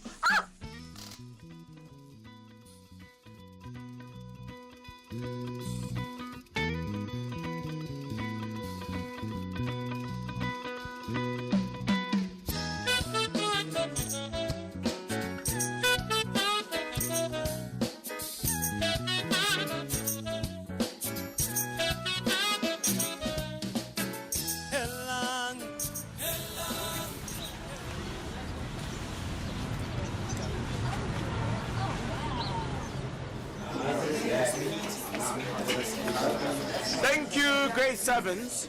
I will see you tomorrow again. Don't forget, anyone who's late for the test will miss on valuable time. So please be on time. Class dismissed.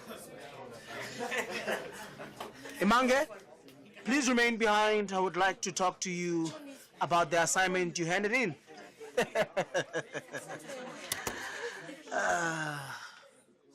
Why didn't you fetch me at this puzzle shop yesterday afternoon? Kahle, what's going on, Siabong? Yes, about that. I need to talk to you about something. Talk to me about what? I don't think this puzzle shop is safe for me to fetch you anymore. Okay, so where are you gonna fetch me?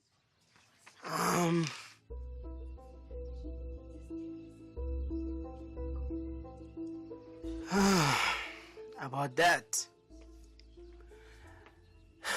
Maybe we should just lay low for a while. Lay low? What are you talking about, Siabong? Just for a week or so. Are you breaking up with me? No. Are you breaking up with me? No, of course not. It's just for us to be seen. We can't be seen together. But I don't care. I love you. Listen, girl. I said we're not going to see each other for a week, and that's how it's going to be. You don't love me anymore. Emma. You don't love me anymore. No, this child. Man. No. Don't cry. Then why don't you want to see me anymore? What's the matter? Listen. I still want to see you. We must just be careful. You don't want me to lose my job, do you? Of course, if I lose my job, then I'll have to find work somewhere else and you'll never see me ever again. No, man. Calm down. Listen. Look at your Sia. Calm down. Yeah. That would make me very sad. Then do as I say. Okay, Siabong. No. Come here.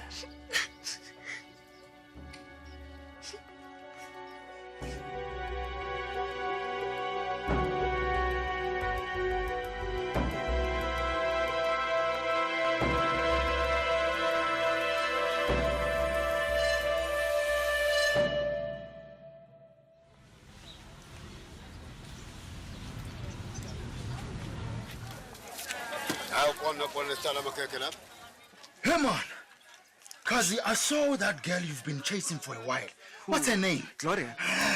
Hi man, Gloria. Yeah, Gloria. Yeah, she was asking for you. She said you must meet her at the club this weekend. And she has a friend as well. Ish.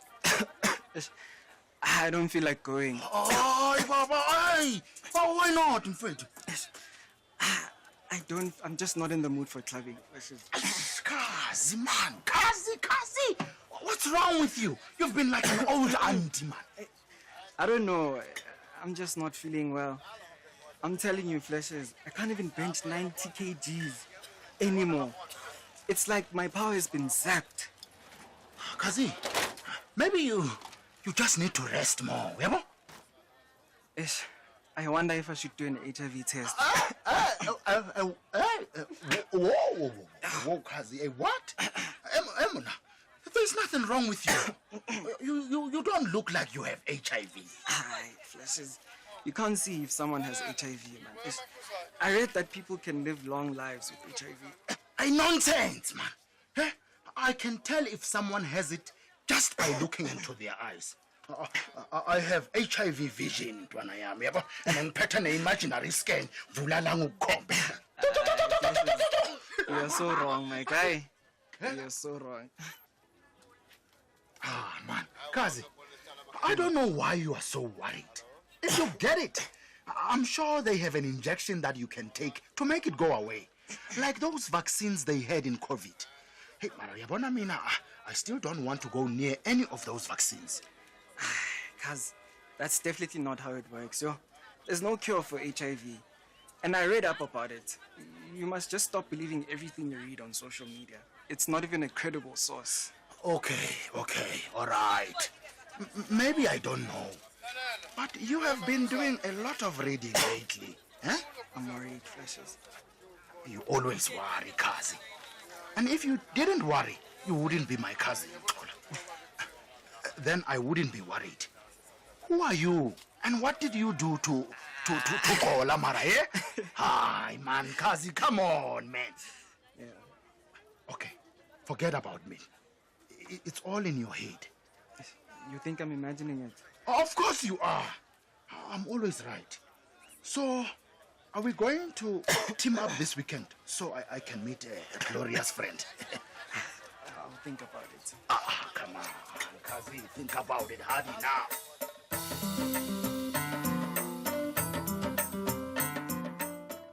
Join us again tomorrow as we sit down with an expert at 2:30 to further discuss HIV, you, your child, and your family right here on SAFM. This program was brought to you by SABC Education. Enriching minds, enriching lives.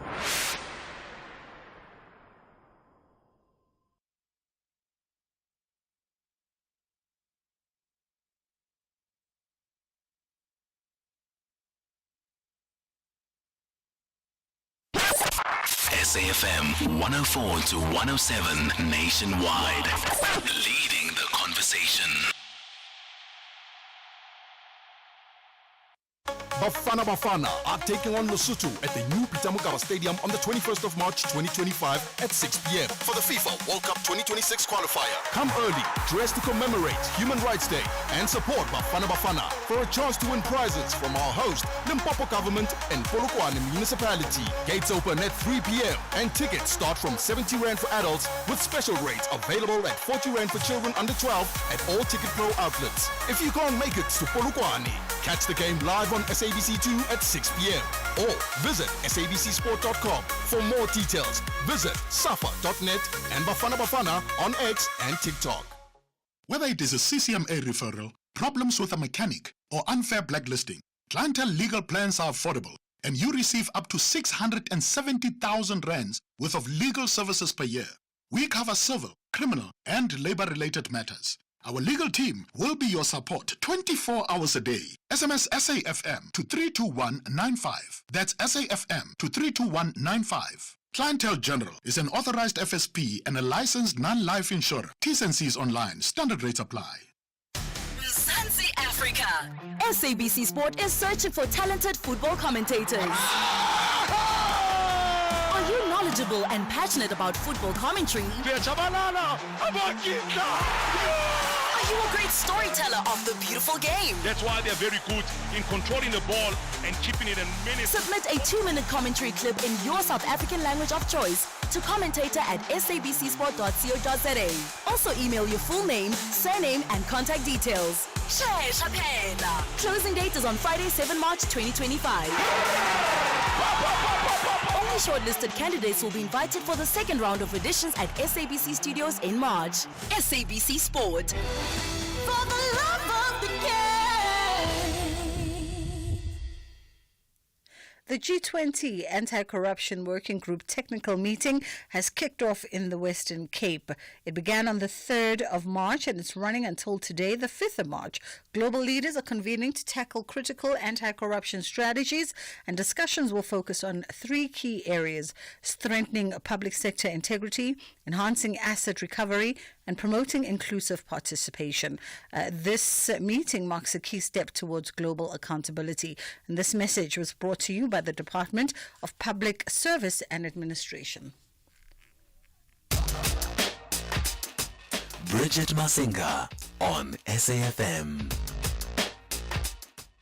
All right, let's wind down the show. Tsegofatso Kumapi is joining us now, Child Protection Officer at Spark Schools, and we're talking tackling the scourge of bullying in all of our schools, and of course this affects all of us in all of our communities. How are you doing this afternoon? I'm all right. Thank you for having me today, Bridget. Thank you very much for the time. Much appreciated. I mean, when it comes to tackling bullying, whether we're talking within school campuses or outside, essentially this conversation and the responsibility lays on all of us, no? Correct. The responsibility is us as a school, as parents, and as communities. We all have to be putting our best foot forward and addressing this before it can grow into basically something that can affect our children much more severely, where they are, because as we are sitting, we have children who are dying by suicide or self-harming. We're having severe mental health challenges as a result of it, which is why we all have to be all hands on deck. Yeah, absolutely.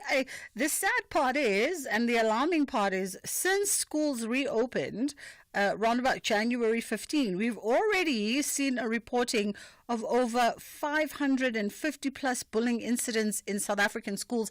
And that's just the reporting. That's just the kids that aren't afraid to go to the principal's office or tell their parents. Yes. That is an alarming number, especially since the schools just opened on the 15th of January.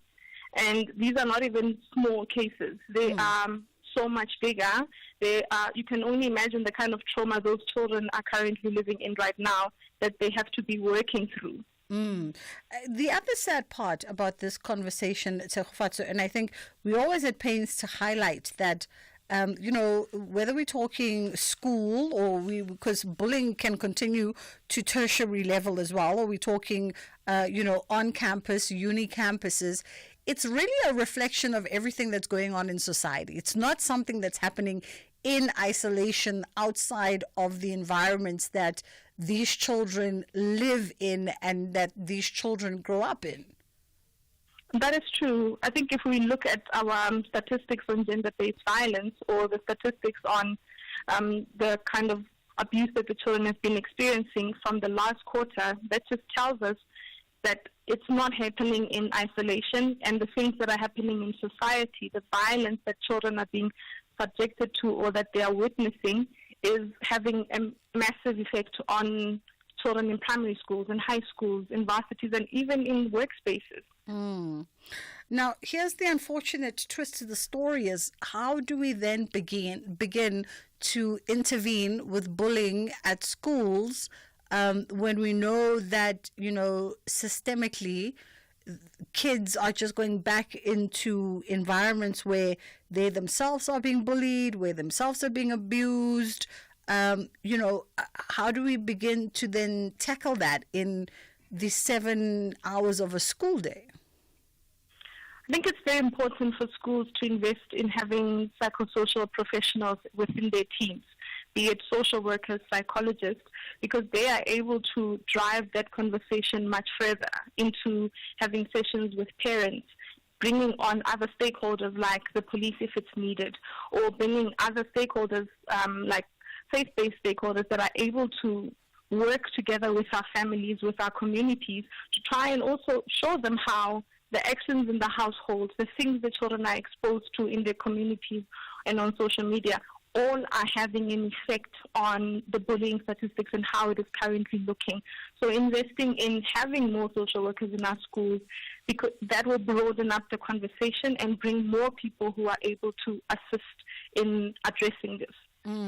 Let's talk about some of the effects of bullying, whether we're talking about the bully or the kid that's being bullied, because both of them really are victims of circumstance. I don't believe a bully is born. A bully is made, as we've just alluded. Yes.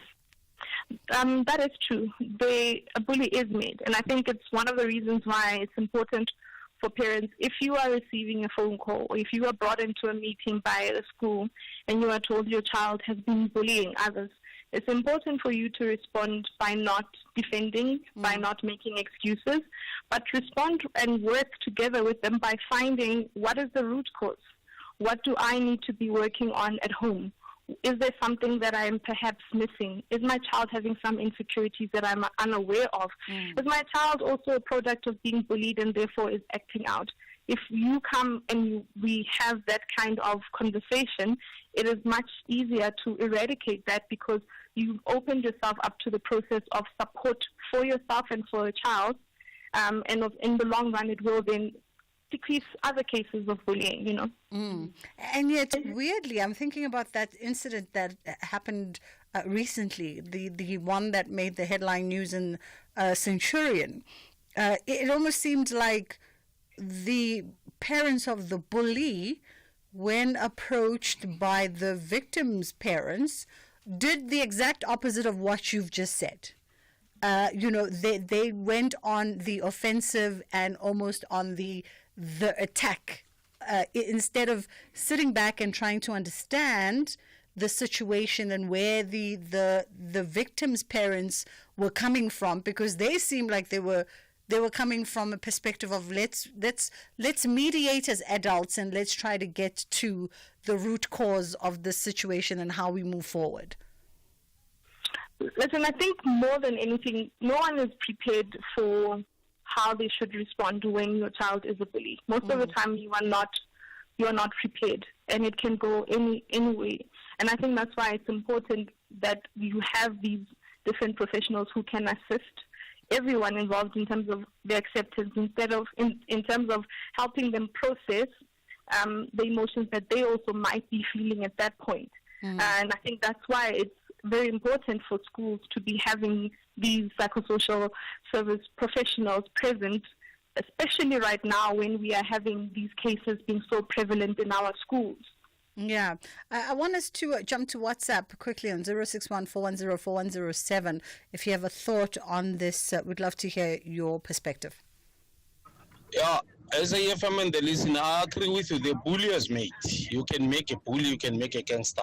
The people, they mistreat some of the people because of their language, because of maybe their appearance. Then that person, for him to be defensive, he end up doing something which is not right to those people. Then it's well like you make him like the bully or the gangster. But really, the problem. Yeah, Bahleli, just the social environment and the circumstances, it does so much to building kids. It either builds kids or breaks kids down, which is why we can't really have this conversation. We never have this conversation in isolation. Let's talk as well, Tsegofatso, about parents who perhaps are concerned that their child is a victim of being bullied. We've said already that from these numbers, we know that it's not the majority of kids that are being victimized that are reporting. That is true. I think as a parent, it's very important when your child joins a new school or the new year begins, familiarize yourself with all of your school's policies, including the anti-bullying policy that they would be having. And then from there on, look into what can you as a parent do to help, raise and contribute positively towards the school culture.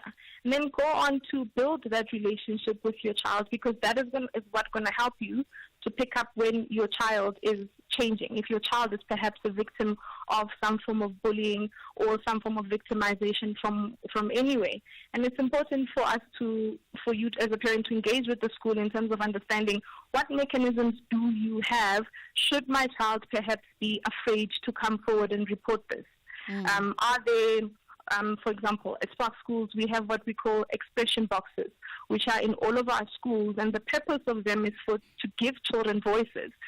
So if you are being bullied, you would write in there about the incident that has happened and who has bullied you, and you would put it in there, and the teachers would intervene. If I've witnessed a child being bullied, then I would also put that in, write the note and put it in the expression boxes so that that child can receive that assistance. Basically, in a way, back a buddy. It's important for us to understand at the little things, what can we do in terms of the prevention, in terms of if I can't report, can somebody report on my behalf? And most importantly, not to take matters into your own hands, but rather you can keep a watchful eye, making sure that the school is addressing the matter and not sweeping it under the carpet. Yeah. Tell me, by way, and because you are in the education space as a child protection officer at Spark Schools, by way of also conscientizing the student community, right? Kids might laugh it off, might label it as, oh, it's hazing. It's tradition. This is what we do. We haze. Grow thicker skin. What's wrong with you? Stop being a sissy. And all these things that kids say to kind of explain away the behavior of bullying. What needs to be done by those who work in these spaces as educators to also conscientize the students to say, you actually are the first line of defense for a child that is weak and is being victimized? Not even weak, really, I used the wrong word there, my apologies, but for a child that's perceived perhaps as being weaker than the others and so subjected to being victimized. I think it's important for people to understand that bullying is not a rite of passage. It's not something that everyone needs to endure, and people don't need to be growing thicker skins. And therefore, we need to be responding by educating our children about what bullying looks like and what it sounds like. Because sometimes it's not happening in our faces, it's happening on social media, on these different platforms. So it's important for us to have these campaigns. At Spark Schools, at the beginning of each term, we have anti-bullying campaigns where children and parents are able to join in and understand what is bullying, what does it look like, and take a stance and say, this is a bully-free space and environment. And giving them that ownership, or where you are teaching them or you are empowering them about what it looks like and how and where you need to be reporting this is quite important. They need to know that nobody is a snitch for reporting it. Nobody is weaker for reporting it, because nobody should be experiencing it. Ultimately, they need to understand that there's long-term effects on you, on your mental health, on your academics. When we were younger, children, or one would say to you, after school is after school. Yeah. And that anxiety would keep you from focusing on your schoolwork that entire day. So it is hindering their academics as well. It's affecting their mental health. It's affecting how they socialize with others as well. And some of them end up becoming bullies because they think it's a way for them to survive. Absolutely. Tsegofatso, we appreciate the time with you this afternoon and your insights as well. That is where we are going to leave the show from our end. Ashraf is standing by for the remainder of the afternoon. He's going to be unpacking some of the more domestic and international conversations affecting us from various angles on the National Pulse, 3 until 6 o'clock. From myself and my team, we'll see you tomorrow. Inshallah, God willing, we do it again. Whether it is a CCMA referral, problems with a mechanic, or unfair blacklisting, clientele legal plans are affordable, and you receive up to 670,000 rands worth of legal services per year. We cover civil, criminal, and labor-related matters. Our legal team will be your support 24 hours a day. SMS SAFM to 32195. That's SAFM to 32195. Clientele General is an authorized FSP and a licensed non-life insurer. T's and C's online. Standard rates apply. This Human Rights Month, SAFM is deepening a culture of social justice and human rights. It's a time to reflect, engage, and take action for a more just society. From thought-provoking discussions to powerful stories, SAFM is leading the conversations that move us. Because your voice matters, your rights matter, and together we shape a better future. SAFM, leading the conversations that move us. Here, there, and everywhere.